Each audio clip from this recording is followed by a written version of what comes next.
Taiwan was apparently discussed when President Trump met Xi Jinping in South Korea on the sidelines of APEC.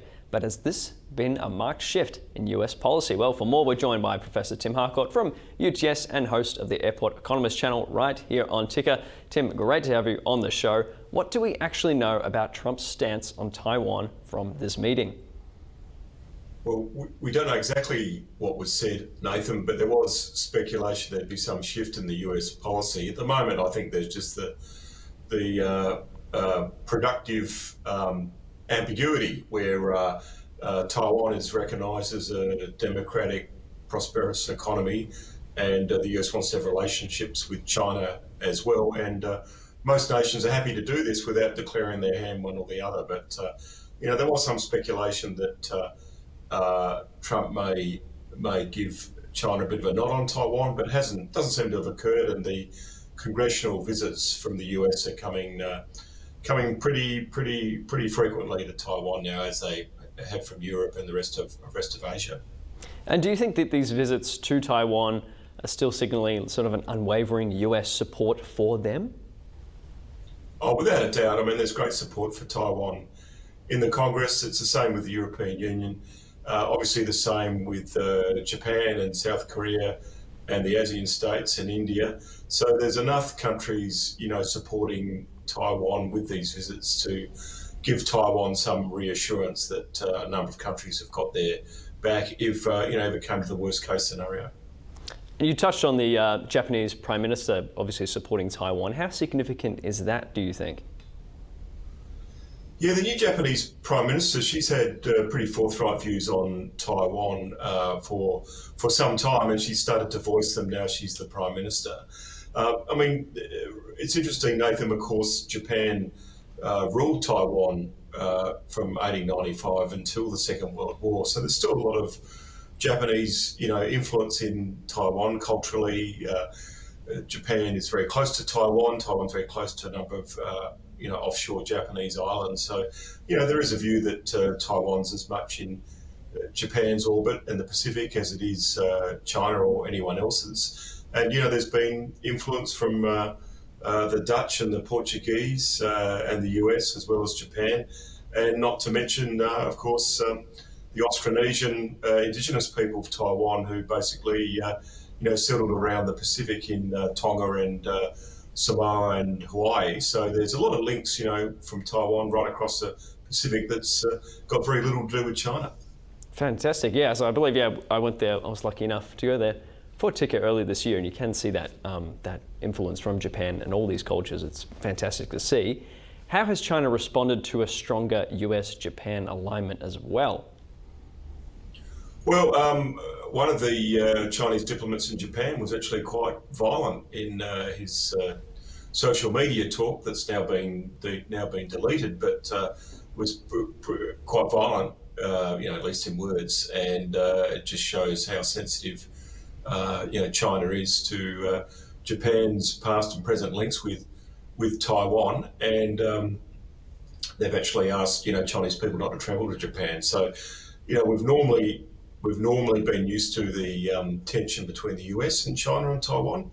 Now, Japan is playing that role as much as the US, if not more. And just talking of those tensions, I believe there was a mention of China preparing for a military scenario, or is this just AI invasion simulation, just posturing instead? Yeah, it's interesting. I think the robot, the AI wolves were a simulation of an invasion of Taiwan. Look, I think the main tactic for China has been, whether it be warships around the Taiwan Strait, as they have been near Australia, and other types of things like AI simulations. It's just a policy of intimidation to sort of say, we can, we may not, but we can. And I think that's part of the way they try and intimidate Taiwan, and with cybersecurity breaches and that type of behaviour as well.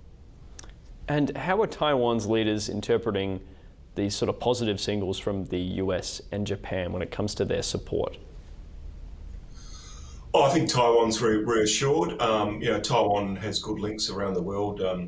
As you know, with the Airport Economist Taiwan episode, we also went to Bangalore in India that has very strong tech ties with Taiwan in terms of trade and semiconductors.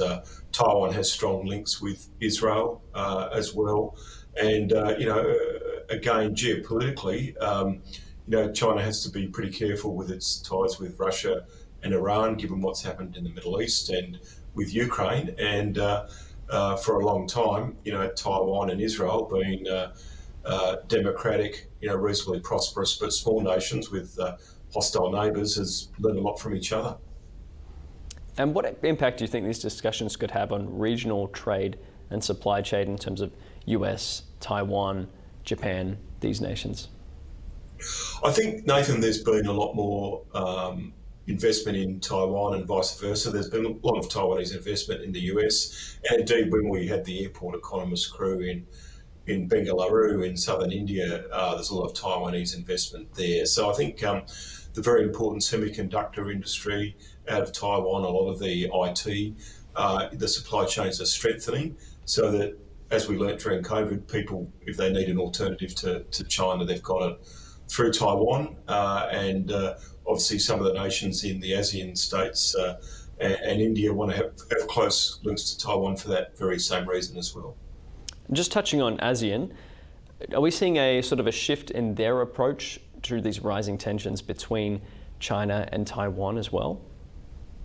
Look, I think the ASEAN nations have, in some ways, a lot of common interests with Taiwan, particularly in the South China Sea. We've had, conflict with China, at least diplomatically, between Vietnam and China and the Philippines. And so I think there's, some common interests with nations like Vietnam and the Philippines with Taiwan. And nations like Singapore, again, small but prosperous and very sophisticated in a military sense. Singapore's had a lot of links with Taiwan. Similarly, Singapore has very strong links with Israel because of their similarities. So, at the high end, we see Singapore and its military tech links with Taiwan.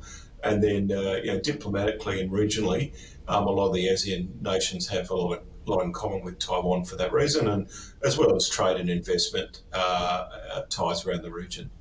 And is there a fear of a genuine escalation with these tensions, or is the situation relatively stable for the time being? I think there's always flashpoints and always fears that there might be an escalation almost through error, but there has been this, Chinese build-up and at least psychological intimidation, and people are now starting to resist. And I think Taiwan knows that having a good understanding around the region in terms of trade ties and investment ties, as well as cybersecurity, will put them in a good position. And at the end of the day, people know that Taiwan's a prosperous, sophisticated economy that's a very good investment, and Taiwanese companies, in turn, are pretty generous foreign investors around the world. And how about sort of the broader relations between US and China, just beyond Taiwan? How is everyone feeling at the moment after APEC? Look, I think President Trump said he's meeting with Xi Jinping. If he gave it a score out of 10, he'd give it a 12. So I think there's a feeling that some of the heat's been taken out of the relationship that occurred with a lot of the tariff skirmishes. So I think it's at a reasonably good point. But again, there's competitive tension economically between China and the US and strategically, and that's being played very carefully. But I think President Trump was pretty pleased, and certainly the Chinese leadership at the moment were pretty happy with that outcome. Yes. Tim Harcourt, thank you so much for your time right here on Ticker. Fantastic breakdown from you. Really appreciate it. Thanks, Nathan, and a great job yourself. Good to be with you.